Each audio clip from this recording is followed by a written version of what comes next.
Amém. Daniel capítulo 2, a partir do verso 26, diz assim a palavra do Senhor.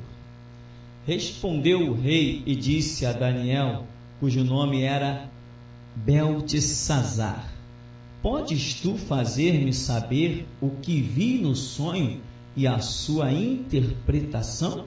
Respondeu Daniel na presença do rei e disse: o mistério que o rei exige, nem encantadores, nem magos, nem astrólogos o podem revelar ao rei. Mas há um Deus no céu, o qual revela os mistérios, pois fez saber ao rei Nabucodonosor o que há de ser nos últimos dias. Amém. Você pode sentar em nome de Jesus.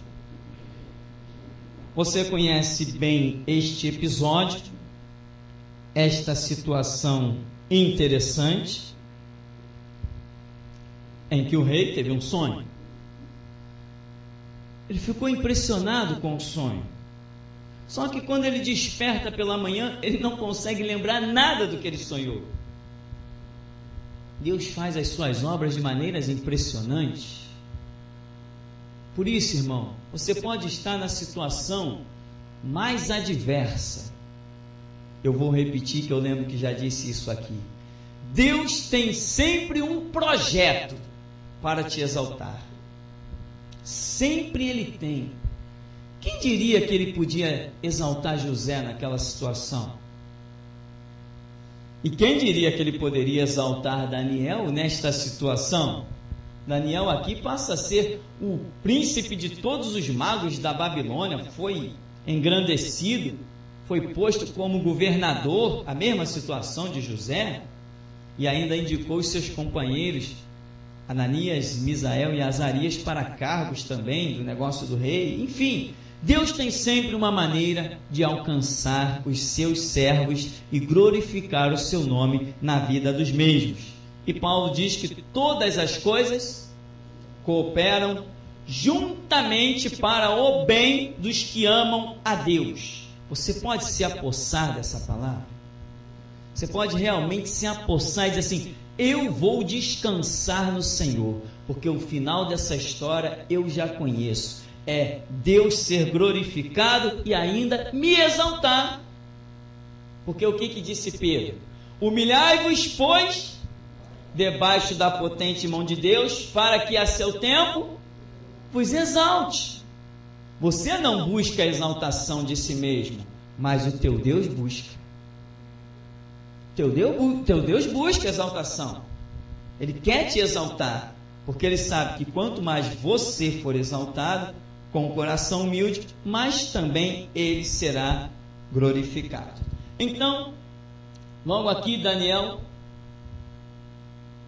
pede permissão para ir à presença do rei, pede um tempo, aí chega lá, convoca os seus 3 amigos para orarem. Olha, eu fiz isso e isso, vamos orar para Deus nos revelar, enfim. E aí então começa, o rei indaga a Daniel: podes tu fazer-me saber o que vi no sonho e a sua interpretação? Quer dizer, o rei já indaga dizendo assim: não é possível.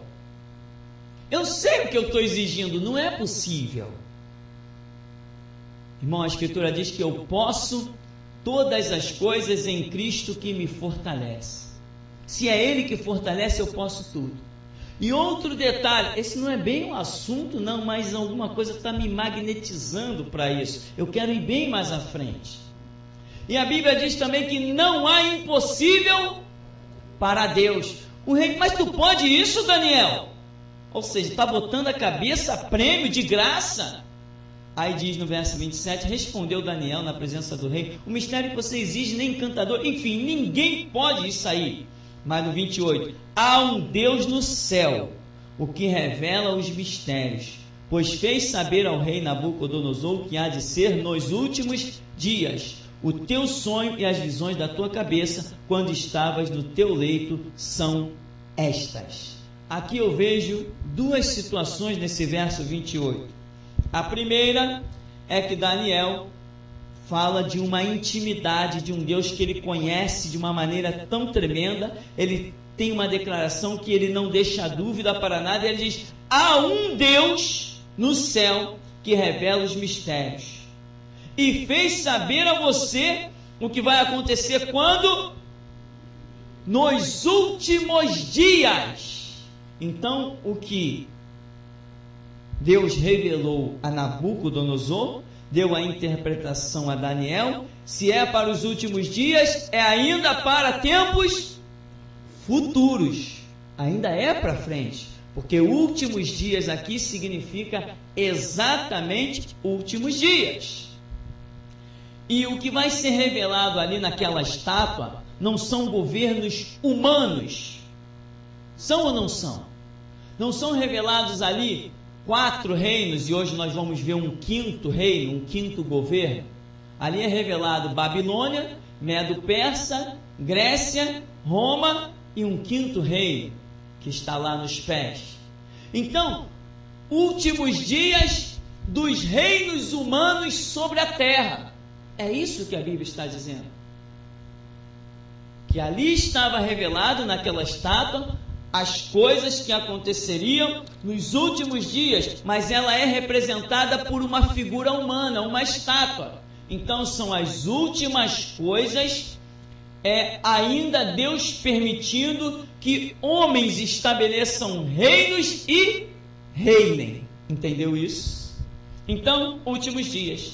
E aí diz: estando tu, no verso 29, ó rei, no leito teu, surgiram-te pensamentos a respeito do que há de ser depois disso. Aquele, pois, que revela os mistérios, te revelou o que há de ser. E a mim me foi revelado este mistério, não porque haja em mim mais sabedoria do que em todos os viventes, mas para que a interpretação se fizesse saber ao rei e para que entendesses as cogitações da tua mente. Por que Daniel foi um homem que a Bíblia diz, quando o anjo se manifestou a ele, disse que: Daniel, tu és homem muito amado, muito desejado, você é conhecido nos céus.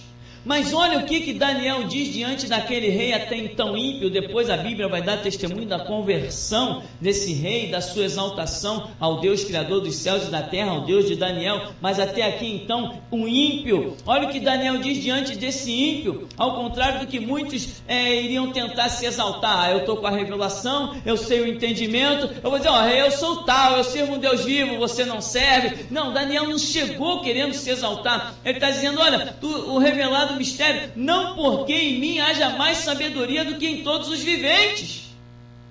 Humildade. Ele não se achava melhor do que ninguém. Simplesmente ele está servindo a Deus e deixando que Deus seja Deus na sua vida. Ele está dizendo, e ele começa dizendo para o rei: olha, rei, o que tu pediste, ninguém é capaz de fazer isso, só mesmo Deus. Entende, irmão? Daniel cria num Deus do impossível. Esse é o Deus que temos que crer. Daniel pôs a cabeça a prêmio. Quem crê num Deus do impossível põe a cabeça a prêmio. A igreja tem que acordar. A igreja tem que despertar. Que igreja? Estou falando da igreja mundial de Cristo. Ela precisa acordar. Daniel vem com a declaração: há um Deus nos céus que pode revelar isso aí, que nem astrólogo, nem mago, nem sábio, ninguém pode isso aí, mas há um Deus que pode. E Daniel, confiante que havia um Deus que podia, ele foi na presença do rei e disse assim: ó, não mata os astrólogos de Babilônia, não. Me dá um tempo aí que eu vou trazer essa interpretação. E se ele não traz? Era o primeiro a morrer. Então, você crê num Deus do impossível? Você crê que Ele pode te livrar? Não abra mão dos conceitos dele. Não abra mão dos princípios dele. Então, no verso 31, tu, ó rei, estavas vendo, e eis que aqui uma grande estátua, esta que era imensa e de extraordinário esplendor, estava em pé diante de ti, e a sua aparência era terrível. A cabeça era de fino ouro, o peito e os braços de prata, o ventre e os quadris de bronze, as pernas de ferro e os pés em parte de ferro e em parte de barro. Quando estavas olhando, uma pedra foi cortada, ou seja, lançada sem auxílio de mãos, feriu a estátua nos pés de ferro e de barro e os esmiuçou. Então nós já vimos historicamente que esses reinos que Daniel vai depois dar a interpretação são os reinos de Babilônia, que é Nabucodonosor, o Medo-Persa, o de prata, a Grécia, que é o de bronze, e depois, pela sucessão, nós vemos que vem Roma, que é o reino de ferro que domina tudo, esmiuça tudo, e ninguém pode se suster diante de Roma. E as pernas, uma separada da outra, isso se deu com o Império Romano do Oriente e o Império Romano do Ocidente, não há dúvida, historicamente, aí estão esses impérios. Aqui está revelado também a degradação moral e espiritual dos seres humanos. Vê que começa com uma cabeça de ouro e vai parar nos pés, nas pernas de ferro e bronze, ferro e barro, né? Esta degradação dos metais ali empregados também demonstra a degradação espiritual da humanidade e a sua própria rebeldia contra os princípios e conceitos de Deus, como os apóstolos profetizam, dizendo que no final dos tempos haveriam homens cobiçosos, gananciosos, detratores, amantes de si mesmo, aborrecedores de pai e mãe, sem respeito nenhum, enfim, inconstantes e homens levianos. É a lista mais terrível. Isso está representado neste tempo em que a estátua ainda é empregada, qualificando os reinos que ainda estão entregues na mão dos homens. Por isso, a estátua é um movimento que ainda Deus está permitindo homens agirem, homens organizarem reinos, homens se instituírem, homens governarem. Então, diz que do alto uma pedra é cortada, lá no verso 35 diz: foi juntamente esmiuçou o ferro, o barro, o bronze, a prata, o ouro, os quais se fizeram como a palha das eiras no estio, e o vento os levou. E deles não se viram mais vestígios, mas a pedra que feriu a estátua se tornou em grande montanha que encheu toda a terra. Que pedra é essa? Cristo, a rocha eterna, Cristo, a pedra angular de esquina, Cristo, a pedra sobre quem ele cair será reduzido a nada. Então Cristo é uma pedra que fere quem? Os pés da estátua, fere o último reino, a última organização humana. É desse reino que nós queremos falar hoje muito especificamente. E Cristo, essa pedra, se transformou em grande montanha. Monte é símbolo da presença de Deus que encheu toda a terra. De que estamos falando? Do sexto reino instituído sobre a terra. É o reino do milênio. 6 é o número do homem. Jesus Cristo estará reinando com este sexto reino como homem em carne. Os judeus contemplarão nele as chagas que os seus antepassados causaram nos pés e nas mãos quando o traspassaram, pois a própria Escritura diz: todos o verão, até mesmo aqueles que o traspassaram, fazendo referência aos judeus que o traspassaram. Então Jesus estará descendo aonde?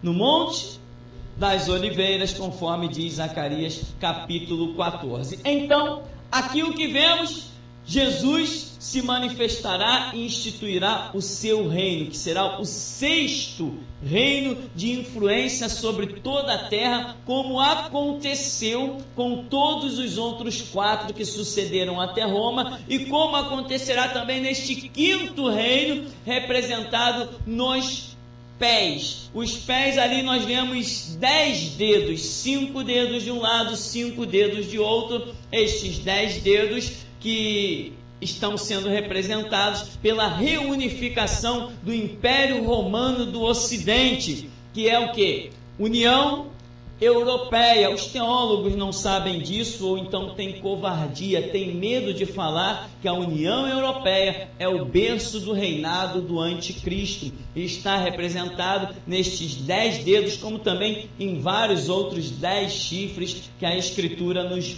participa a revelação. Aqui então, Daniel diz no verso 36, este é o sonho, e também a sua interpretação diremos ao rei. Tu, ó rei, é rei de reis, a quem o Deus dos céus conferiu reino, poder, força e glória. E Daniel vai começar a falar dos detalhes dessa estátua e colocar tudo diante do rei Nabucodonosor. Mas o que eu quero que você entenda nesta hora é que os 4 reinos foram destituídos: Babilônia, Medo-Persa, Grécia e Roma. Eles deixaram de dominar como dominavam, mas ainda há um domínio do 4º reino, pois ele não foi completamente destituído. A sua influência, que ele é feito de ferro nas pernas, ele passa ainda aos pés, porque os pés também são de ferro e barro. O que é ferro e barro? A Escritura diz, se os teólogos não fossem covardes, eles diriam também, ou então eles são cegos e não enxergaram isso, porque não paga preço do estudo da Escritura e da intimidade do quarto. O ferro e o barro significa, o ferro é o poder político, e o barro é o poder, ou seja, é a religião, é a influência religiosa. O que está dizendo essa estátua que no final dos tempos haverá?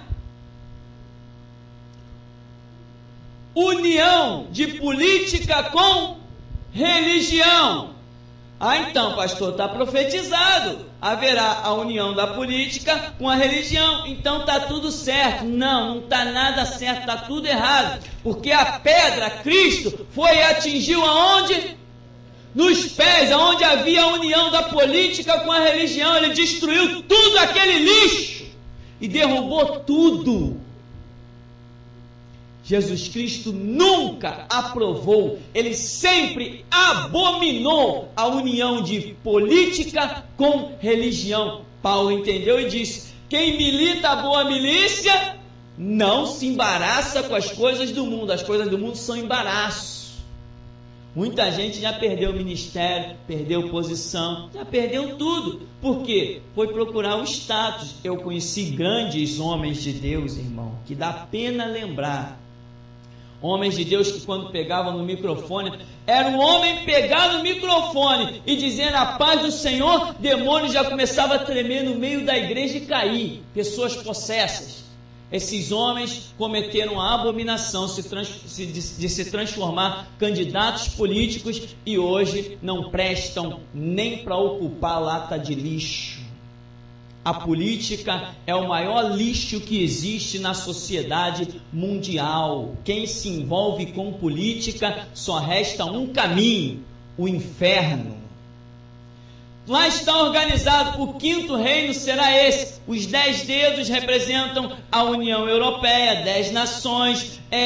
O ferro representa a política, mas um tipo de política que vem desde as pernas, que é de ferro, e passa aos pés.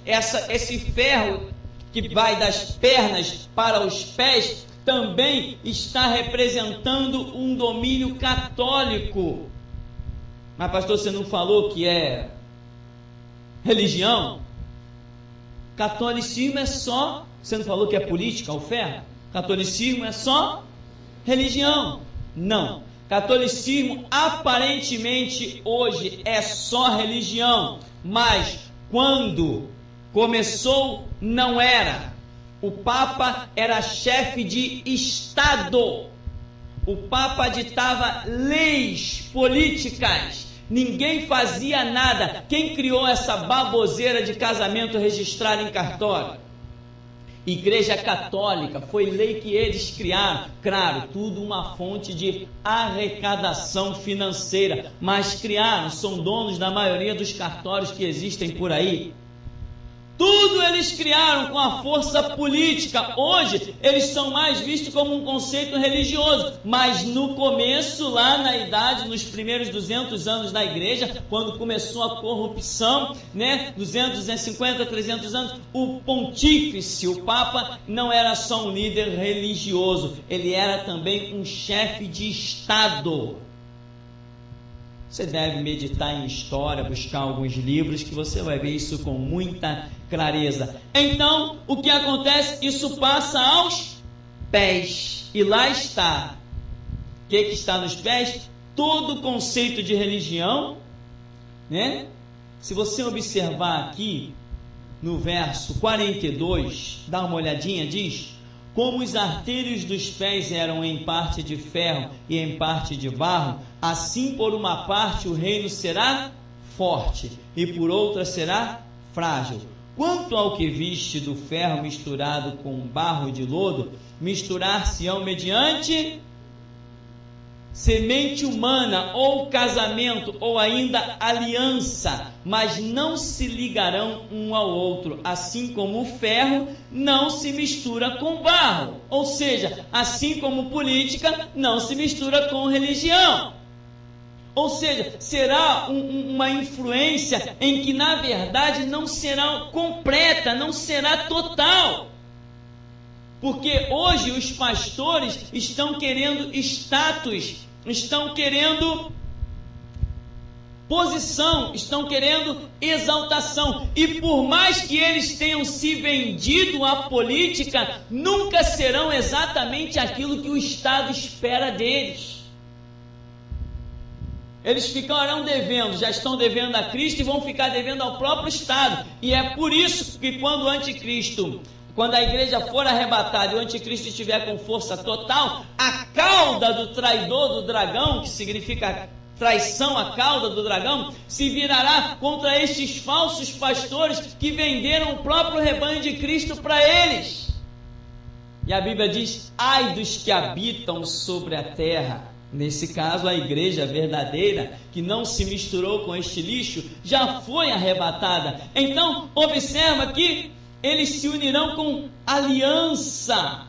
É o ecumenismo. O ecumenismo não pede que cada um perca a sua característica. O ecumenismo, ele traz uma palavra de harmonia. Até Bíblias já estão sendo confeccionadas, retirando-se textos que declaram o catolicismo uma abominação, que declaram o espiritismo uma abominação. Até Bíblias assim. Eu entrei na Sociedade Bíblica do Brasil, quando eu olhei na prateleira eu vi escrito Bíblia Ecumênica. Olha só, na Sociedade Bíblica do Brasil eu vi escrito isso, Bíblia Ecumênica. Foi algo assim que me deu um choque, quase que eu não acreditei. Fiquei parado 5 minutos olhando para aquela prateleira.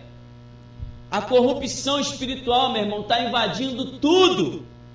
Os povos estão buscando uma falsa harmonia, como aqui está dizendo, barro com ferro não mistura, mas vai haver uma aparência, e vão querer manter essa aparência, e quem se levantar contra esta falsa aparência de unidade, esses serão perseguidos, esses serão caluniados, esses serão mortos, esses vão gerar o sangue que Jesus está esperando. São esses. Quando aqueles mártires debaixo do altar dizem: Senhor, até quando não vingas o nosso sangue dos que habitam sobre a terra? Aí foi-lhes dado vestes brancas de justiça, de santidade, e foi-lhes dito que aguardassem um pouco de tempo, até que se completassem o número dos seus conservos, que também, semelhante a eles, ainda seriam martirizados pela causa do Cordeiro de Deus, que tira o pecado do mundo.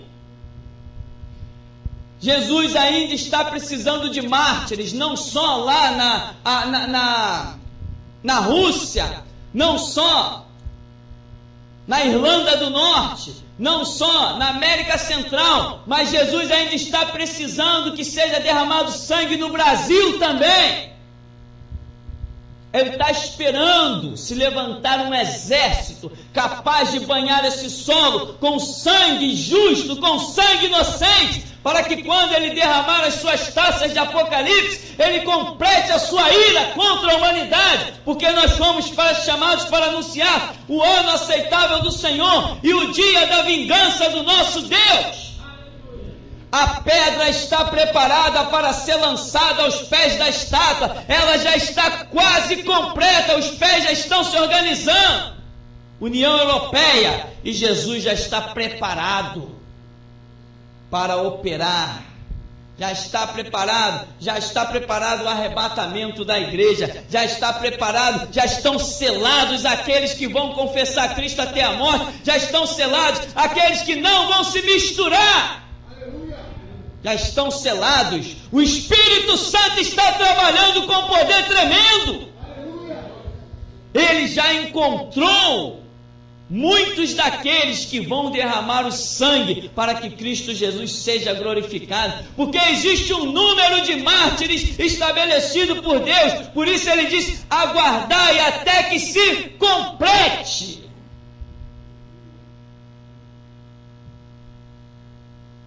Então, meu irmão, vai haver uma aliança terrível. Esse será o 5º reino. O 4º reino, ele vai até as pernas. Mas a influência do 4º reino passa também aos pés. A influência desse 4º reino de ferro que está na perna e passa ao pé é a influência do reino católico. Ele passa aos pés. E esse 5º reino nos pés é o que vai estar sendo estabelecido, é o próximo a se levantar, é a União Europeia, é reinado do Anticristo. E quando o Anticristo estiver reinando, Jesus, a pedra cortada sem mão, será lançado, esmiuçará todo o passado, todos os reinos passados não servirão de lembrança para nada, e aquele reino presente do ecumenismo também será reduzido a nada, como a palha que o vento leva. Mas quanto a Cristo, aqueles que o aguardam, diz a Bíblia, nascerá o Senhor como o sol da justiça, trazendo salvação debaixo das suas asas. O apóstolo João, depois de contemplar maravilhas de Deus, ele diz, Maranata, vem agora, Senhor Jesus. Mas nos dias, no verso 44, destes reis, o Deus do céu sustentará um reino que não será jamais destruído. Este reino não passará a outro povo. Esmiuçará e consumirá todos estes reinos, mas ele mesmo subsistirá para sempre. E nós estaremos nele. Nós quem? Nós que não nos manchamos com aquele barro, com aquele ferro imundo. Nós que não ousamos colocar uma Constituição acima da Bíblia. Nós que não ousamos colocar acima do sangue de Cristo absolutamente nada. Nós estaremos neste reino. Esta pedra sem mão, que é Cristo, sem esforço. Porque o Senhor Jesus diz que, Paulo diz que o Senhor Jesus, quando se manifestar com o sopro da sua boca, ele desfará o iníquo, ou seja, o iníquo que Paulo chama é o anticristo. Então Paulo também entendia que a manifestação de Cristo seria quando o anticristo estivesse reinando, exatamente o que nós temos descoberto por esta revelação através da estátua e tantas outras revelações que a Escritura nos tem dado. Então, meu irmão, o que vai acontecer nesses últimos dias? Ecumenismo. Espírita dizendo para o católico, Deus é um só. Católico dizendo para alguns crentes sem sentido de vida, Deus é um só. Alguns crentes sem vida espiritual dizendo para os budistas, Deus é um só. Outros crentes fracassados dizendo para os hinduístas, ou para os maçons, ou quem sabe até para os candomblecistas e umbandistas, quimbandistas, Deus é um só. Se Deus for um só, se todos disserem que Deus é um só, o número dos mártires ficará incompleto. Mas o Espírito Santo diz assim: terá um povo que não dirá Deus é um só, mas dirá há um único Deus. E estes completarão o sangue necessário para fechar a história da humanidade. Maranata! Ora vem, Senhor Jesus! Ainda há Deus nessa terra. O Espírito desta palavra ainda vive. Vive porque tem encontrado homens valentes. Vive porque tem encontrado homens de coragem. Vive porque tem encontrado aqueles que não se importam se amanhã vão comer ou beber ou dormir. O que importa é que Cristo Jesus seja glorificado. É por isso que ele vive. Porque esta palavra só pode ter vida na vida de valentes. Só pode ser viva quando Deus encontra corações sinceros e sedentos que têm fome e sede de justiça. Mas lá estarão nos pés reunidos, juntos com o anticristo, junto com o poder político do ferro e junto com o ecumenismo dos 10 dedos. 10 não significam somente as 10 nações europeias, mas 10 é um número profético que significa uma operação que abrangerá toda a terra. Então, tem muita coisa misturada nisso aí. Hoje, quando você abre alguns sites das Assembleias de Deus, você já vê lá, abriu o site. Normalmente você abre um site evangélico, o que você espera? Pelo menos logo de cara você vai botar alguma coisa, é um símbolo evangélico, é uma passagem bíblica. Não, o site da Assembleia de Deus, você se depara com um parágrafo da Constituição brasileira. Isto é uma vergonha. Isto é uma queda vertiginosa que não tem mais retorno. Tem algumas igrejas, falar bem alto isso, tem algumas igrejas que você entra e lá dentro tem uma bandeira brasileira, dentro da igreja. Eu não sou brasileiro, meu irmão. Eu não pertenço a este mundo.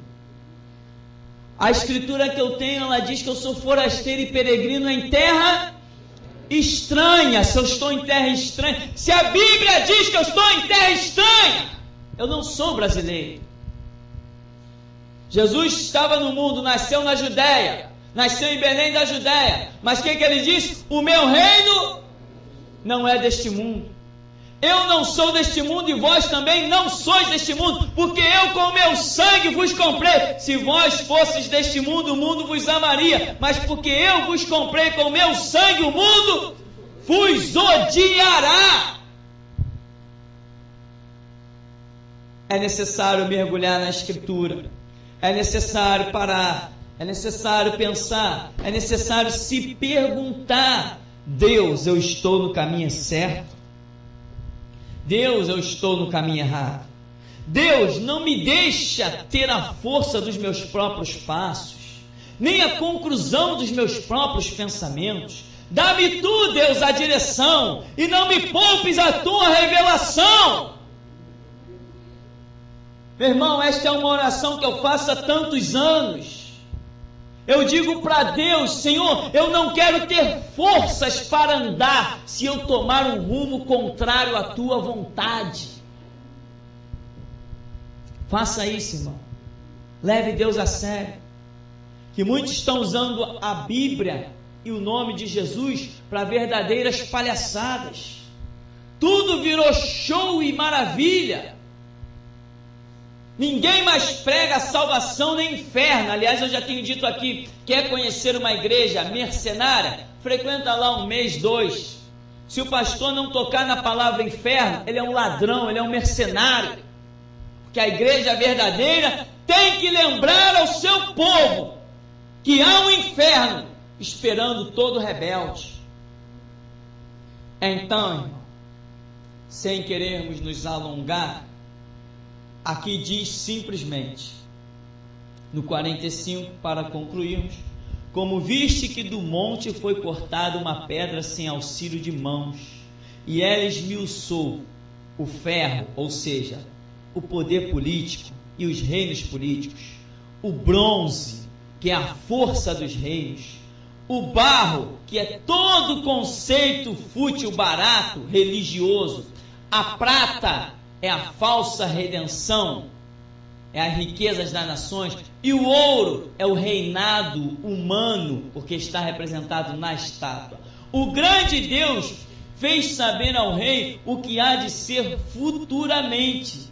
Certo é o sonho e fiel a sua interpretação. Ou seja, eu vejo Daniel dizendo: quer ouçam, quer deixem de ouvir. Amém, irmão? É assim que você tem que andar com Deus, irmão. Não vale a pena andar com Deus com dúvida. Para com isso. Não vale a pena andar com Deus com dúvida. Você precisa acabar com essa dúvida. Na palavra e na intimidade do teu quarto. Você tem que andar convicto. Você não tem que parar para pensar em dar resposta. Você tem que ter resposta na ponta da língua.